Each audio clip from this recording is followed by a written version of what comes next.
सीताराम दोस्तों।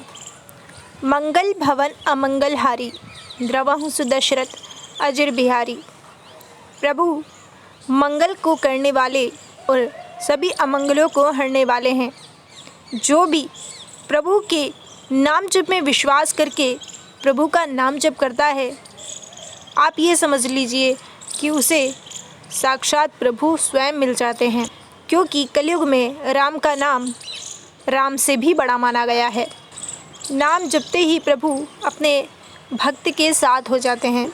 नाम जप का एक ऐसा ही अनुभव हम आपके सामने लेकर आए हैं, जिसे सुनकर आपका नाम जप में विश्वास और ज़्यादा बढ़ जाएगा। उत्तर प्रदेश में आगरा में रहने वाले कमलेश जी, जो कि सन 1985 में अध्यापक के पद पर कार्यरत थे, उनके बेटे नितिन जी बताते हैं कि उनके पिताजी बहुत ही ईमानदार और धर्मनिष्ठ व्यक्ति थे और उनके माता पिता का देहांत 1979 में एक दुर्घटना में हो गया था। अब कमलेश जी के जो बड़े भाई थे, वे अधर्म के मार्ग पर चलने वाले थे, क्योंकि कमलेश जी और कमलेश जी के भाई की ज़मीनों का बंटवारा नहीं हुआ था। इसलिए कमलेश जी के भाई जितनी भी ज़मीन का हिस्सा था, जितनी भी कमाई ज़मीन से होती थी, वो सब खुद ले लिया करते थे। हालांकि कमलेश जी के बड़े भाई का कारोबार बहुत अच्छा चल रहा था, लेकिन फिर भी उनके मन में बेईमानी थी। वो चाहते थे कि ये पूरी ज़मीन मेरी हो जाए, क्योंकि कमलेश जी एक ईमानदार व्यक्ति थे और वे लड़ाई झगड़ों से बचना चाहते थे। इसलिए वे चुपचाप ये अन्याय बर्दाश्त कर रहे थे। लेकिन कमलेश जी और उनकी पत्नी ये सब देख कर काफ़ी परेशान रहा करते थे। एक बार की बात है, कमलेश जी के पड़ोस में अयोध्या से एक संत आते हैं और उन संत के दर्शन के लिए काफ़ी भीड़ जमा हो जाती है।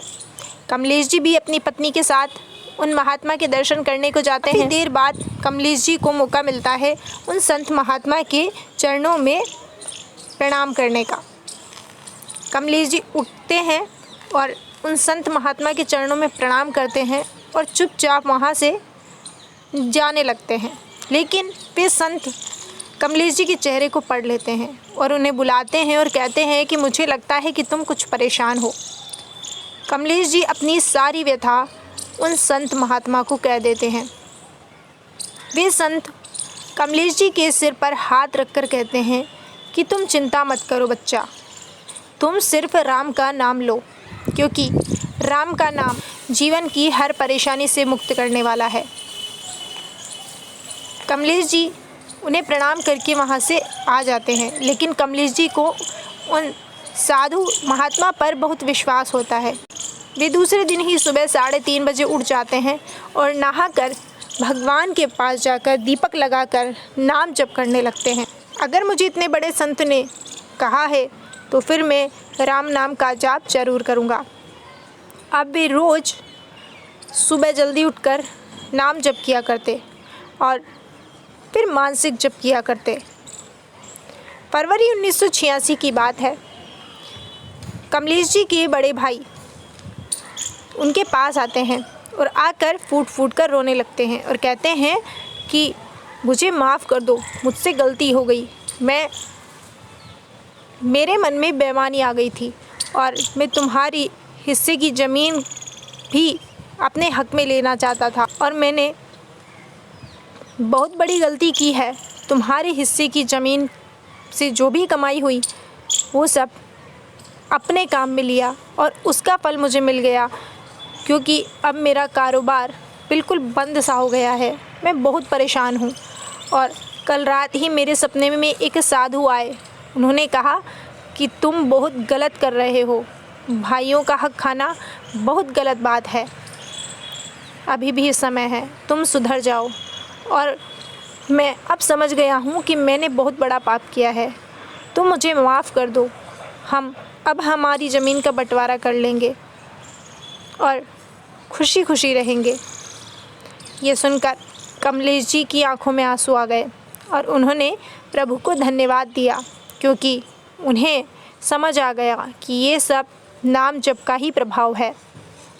दोस्तों, अगर सच्चे मन से नाम जप किया जाए तो प्रभु भक्त की पुकार ज़रूर सुनते हैं और उसको हर विपत्ति से निकाल देते हैं।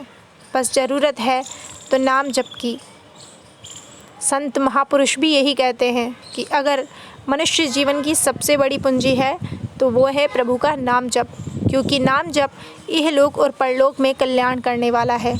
इसलिए एक भी दिन व्यर्थ ना जाने पावे और समय निकाल कर प्रभु का नाम ज़रूर लें। फ़िलहाल बस आज के लिए इतना ही। अगर आपको हमारी वीडियो पसंद आई हो तो प्लीज़ वीडियो को लाइक कीजिए, चैनल को सब्सक्राइब कीजिए और बेल आइकन पर क्लिक कर दीजिए ताकि हमारी आने वाली हर वीडियो का नोटिफिकेशन आपको मिलता रहे।